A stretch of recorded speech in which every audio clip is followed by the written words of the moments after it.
smooth like butter. Wait, आगे की lyrics क्या थे? Are you a BTS fan? Okay, it's time for Tokyo. This is the first time I'm going to listen to this song. It's from the 2017 mixtape Mono. I'm very excited. Yes, Mono is such a beautiful, beautiful, beautiful mixtape. It has a very different vibe from its previous one, RM. And like literally all of these songs just feel like big hugs. They're so comforting. That's so true.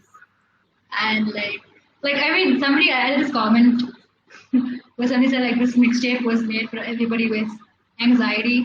I'm like, yes, that it's true. It just has those like chill vibes and it's just very comforting. So I'm so excited to watch this. Let's go.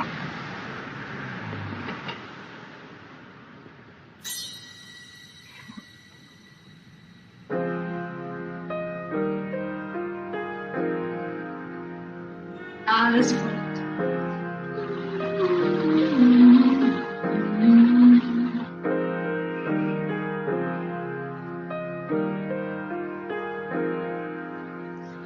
This piano.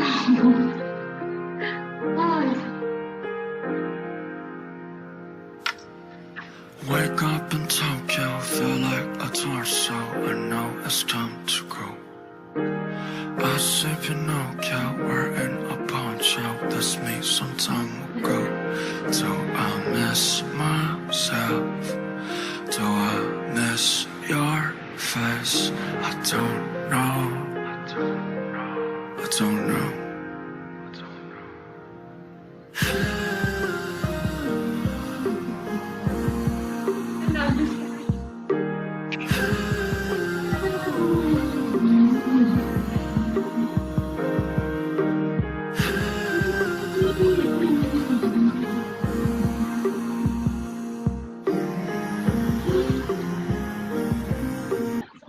Okay, can we just take a quick pause and try to like understand some of those lyrics because woke up in Tokyo feel like a torso. I see Pinocchio wearing a poncho. That was me some time ago. What are those lyrics? Exactly. It's so deep. It's dark, but also it feels right. I don't know. I like his voice. Very It's just accurate, very accurate to RM's journey, if you think about it, you know. His beginning, when he was setting out in the world, getting out there, getting ready to take over. I don't really get the Pinocchio line though. Was he saying that he was lying a lot? Why a poncho? was- Like I don't get that fully. I think he's kind of also trying to say that he was new in town, kind of a thing. He was new. He was like this boy who didn't know, who was naive and everything. Oh, okay. Maybe something Yeah, like that. because we usually know Pinocchio as the character that lies, and every time he lies, his nose grows. But he was also, was it? Oh no! Oh, okay. This is another interpretation. So you know how Pinocchio always wants to be a real boy. He's a puppet, but he wants to be real. So Namjoon's like little, maybe Namjoon. I think he's kind of mentioned, not explicitly, but if you see that that show, that Mnet show, where it's a whole episode special about him, where they kind of talk about his rapper life. It's that intersection thing where he goes to each part, and it's that line, bro, where he says that he gets to the hate comments, and then he says, "I'll prove it to you." Yes. That episode. Yeah. So in that, like, he meets like some of his old rapper friends, and you know they talk about like the whole underground rapper life, and they talk about what they think about RM. Yeah. Was it kind of like how he wanted to be a real rapper? Like how he kind of Yeah. had that desperation because he was in the underground pop scene, but he was not. That was not really working out for him, and he wanted to kind of. He says like the reason why he wanted to come to BTS was the main reason was he wanted his voice to be heard. But you know, so like okay, so the comparison I'm trying to make is that you know how sometimes he used to think like, am I fake? Am I not a real rapper? Am I not really doing hip hop because I'm doing something this idol thing? How people would kind of always say that you know, Right. being an idol is different from being hip hop. So that whole like that desperation, that desire to want to be real, to want to be accepted, to want to be part of the mainstream, to want to be like everybody else. Could that be why he's saying he's Pinocchio? Because Pinocchio he was a puppet, but he wanted to be real. Or it could be about freedom. Because when you're a puppet, you're controlled. When Wow, like, he those wants are to be like he wants yeah. he wants to be free and in charge of his own destiny and be his own person. Wow, very interesting interpretation. Exactly. No, that makes much more sense. I think, yeah, okay. We can up to some extent consider that he might be talking about being naive because he was new and getting out there in the world. But I think, Yeah. yes, I think you are right. Whoa.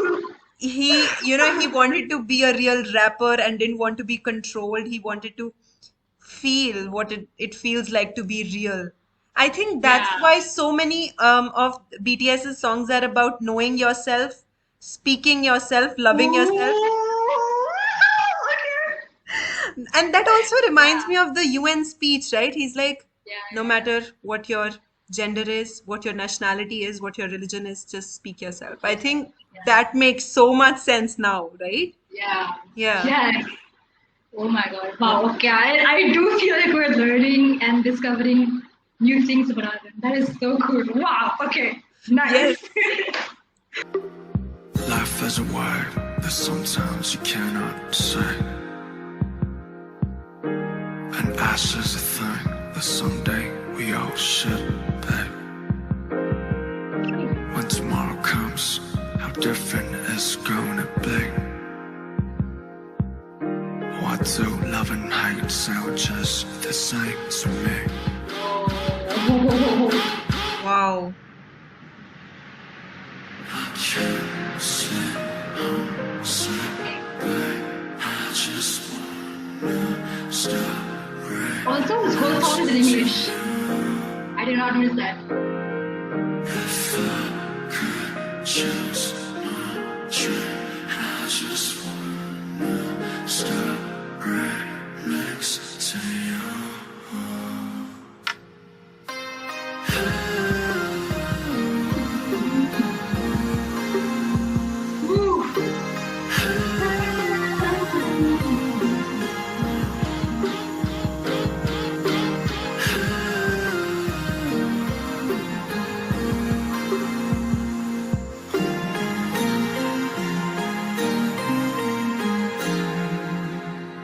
We will fall asleep to this. Wait. I'm gonna cry. I'm not gonna cry. Yes. This is making me emotional as well. This raw whistling sound. I love it. Yeah.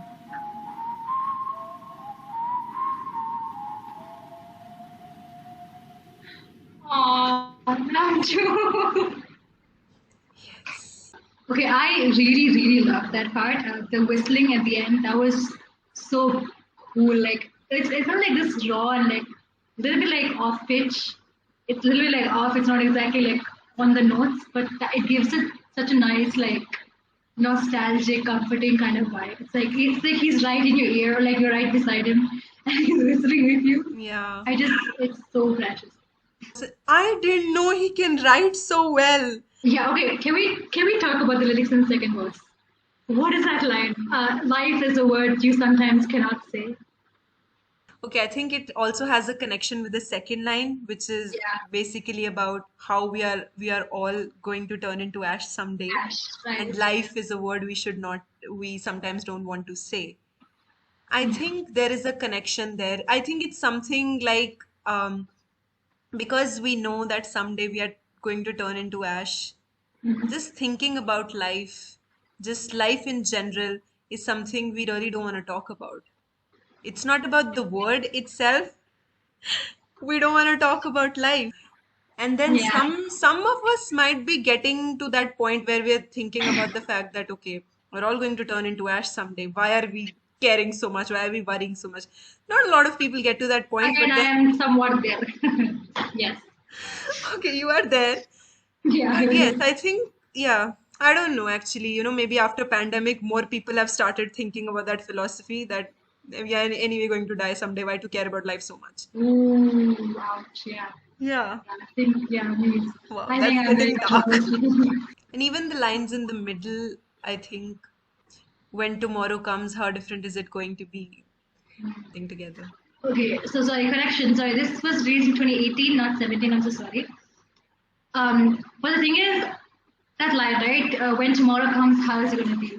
I think it's also a little bit reflective of the position they were in terms of the global music scene, because they were like right on the rise. So wait, this was like October.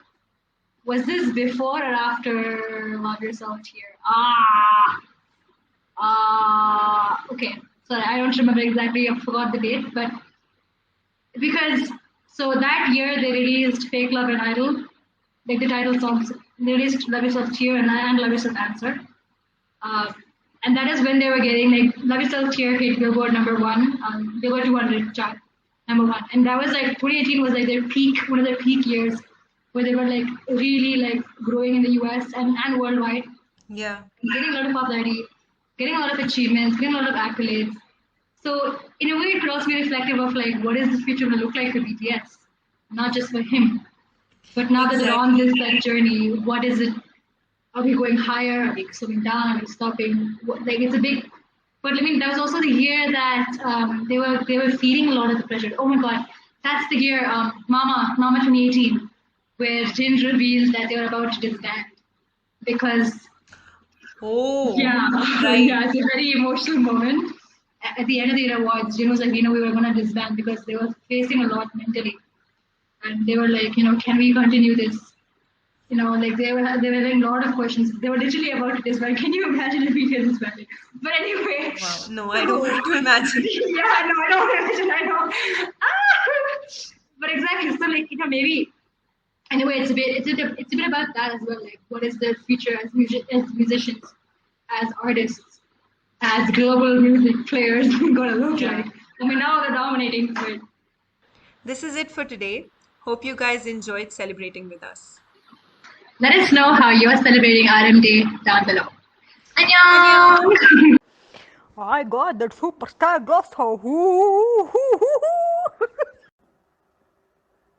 Get the hell out. I was telling you, I love you. Telling you.